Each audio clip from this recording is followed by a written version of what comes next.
Alors Titi, que penses-tu de l'avenir? Ah, l'avenir, ah, il est sombre, hein, l'avenir. Il est gris. C'est dommage parce que... L'avenir de Banyuls.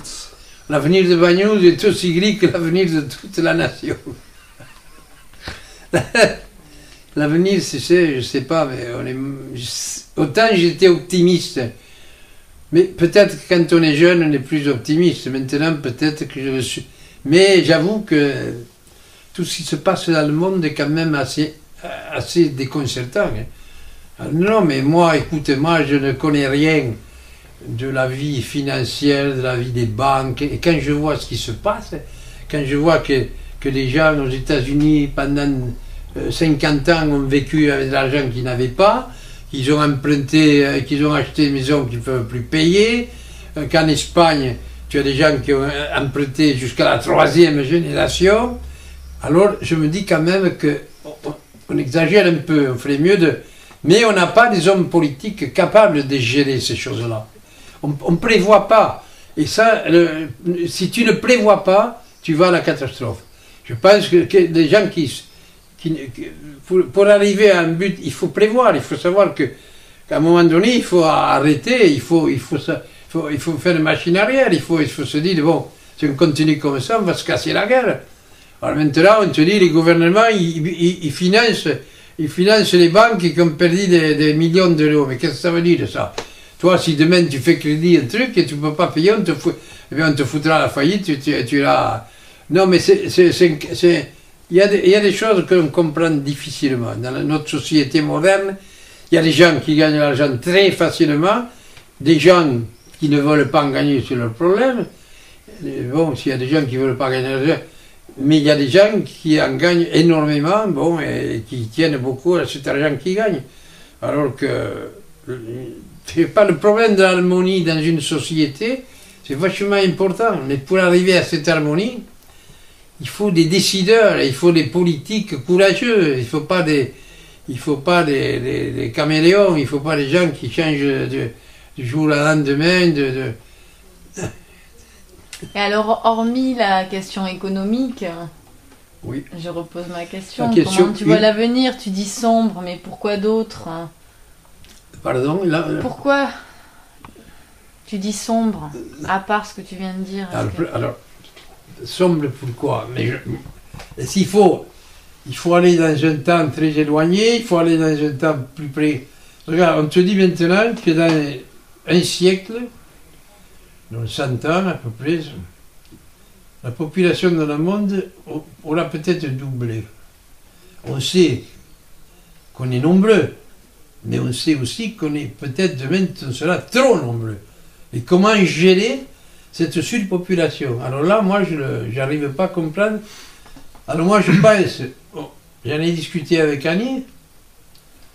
Annie me dit, j'ai dit, mais il faudra que les gens se mettent à faire qu'un enfant ou deux. Alors qu'est-ce qui se passe? Tu me poses cette question, mais est-ce que tu crois, toi, il faut arrêter de faire trop d'enfants? Toi, tu n'aimes pas les enfants. T'exagères. Alors... C'est pas que j'aime pas les enfants, c'est que... Mais parce que Annie m'a répondu, il ne faut pas faire la même connerie que les Chinois. Parce que les Chinois se sont mis à régulariser le truc, n'avoir qu'un enfant, maintenant il n'y a qu'une population de vieillards. En Chine? C'est pas généré. Ça s'est pas régénéré. Ils ont dit, on va... Mais, voilà. Alors, en Allemagne, c'est pareil. Ah bon? L'Allemagne est un peuple, enfin, les Allemands, c'est un peuple qui diminue d'année en année d'environ 300 000 personnes. Et tu crois, toi, que la surpopulation, c'est un danger pour la planète? La surpopulation. Oui. L'ONU a fait des projections, ils ont dit que ça va se stabiliser autour de 9 milliards d'habitants. Et après, ça va rester stable et ça va... 9 milliards, ça veut dire qu'à 9 milliards, on peut harmoniser la planète, tu veux dire? Le problème, c'est quoi? C'est nourrir 9 milliards d'habitants. C'est ça le problème. Oui, c'est la pollution aussi. Et aujourd'hui... C'est la pollution. Ouais. La pollution, pourquoi? Produite par l'homme, quoi. Pardon? Et alors, mais la pollution, oui. Le CO2 on peut parler de la pollution, mais qu'est-ce qu'il faut faire pour la pollution? On facilite les industries chimiques alors qu'il faudrait ralentir la production de produits absolument néfastes qu'on répand sur la planète. Mais ça aussi, pourquoi les politiques n'arrêtent pas ce truc-là? Il y a par exemple la spéculation boursière sur l'alimentaire. Ça veut dire les spéculateurs boursiers, ils spéculent avec la nourriture, avec les terres fertiles. Les hommes politiques, ils ont le pouvoir d'arrêter ça. Pourquoi ils ne le font pas? Pourquoi ils ne le font pas? Bon. Il y a des gens qui meurent de faim à cause de ça. Parce qu'on ne réalise pas les prix des choses. Regarde, tout à l'heure, mon ami là, qui est dans le commerce, là, de Bernard Richard, qui est dans le commerce des produits alimentaires, me disait actuellement, les Chinois commencent à nous casser les couilles, vraiment. Parce que, j'ai dit, mais qu'est-ce qu'ils font? Ah, il dit, il faut monter les prix. Ils arrachent tous les produits, ils font monter les prix. J'ai dit, mais, il me dit, je vais te donner un exemple. Moi, j'achète les pieds de porc, tu vois, à 0,50 €. Les Chinois, tu sais à combien ils proposent? À 1,50 €. Alors, ils emportent tout le marché. Et les gens qui vendent les pieds de porc, comme en Espagne, des tonnes de pieds de porc, eh bien, ils vendent aux Chinois. Et nous, on n'a plus accès à ces pieds de porc, puisque les Chinois les achètent 2 fois plus cher, 2 fois, 3 fois plus cher. C'est quand même... Ça ne devrait pas exister. On devrait bloquer ce genre de truc. Il faudrait établir un prix définitif, et que ce soit des Chinois, des Anglais, des Allemands, un truc comme ça, chacun le paierait. Voilà. Mais ça, on ne sait pas le faire, tu comprends? Alors, il y a un déséquilibre comme ça. Tu sais, comme tu dis, toi, comment on appelle ces mecs qui font ces spéculateurs en banque, là, qui font monter... Les boursiers. Comment?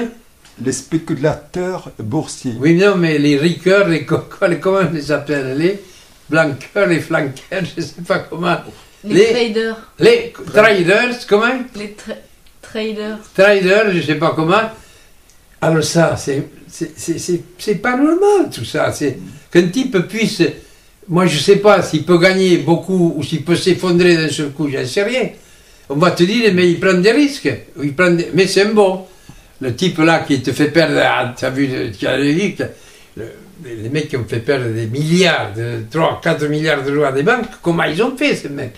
Alors, la personne qui prend le risque ne perd rien. S'il perd quelque chose, c'est de l'argent de quelqu'un d'autre. Qui est le personne? Le trader ne spécule pas avec sa propre... ah non, c'est pas son argent à lui qui met en jeu. Hein? On l'a vu avec l'affaire de la Société Générale. Oui. Il spécule avec l'argent des banques. Il spécule avec l'argent des autres personnes. Mais bien sûr. Etc. Bien sûr, il spécule donc pas. Lui, son risque est minimisé. Hein. Ah, oui. Son risque, c'est de ne pas avoir la commission. C'est tout. Et lui, il a une commission. Oui, oui. Ah bon? Travaille sur commission. Alors il fait perdre. Je trouve ça des mamans. C'est un truc de fou. Hein.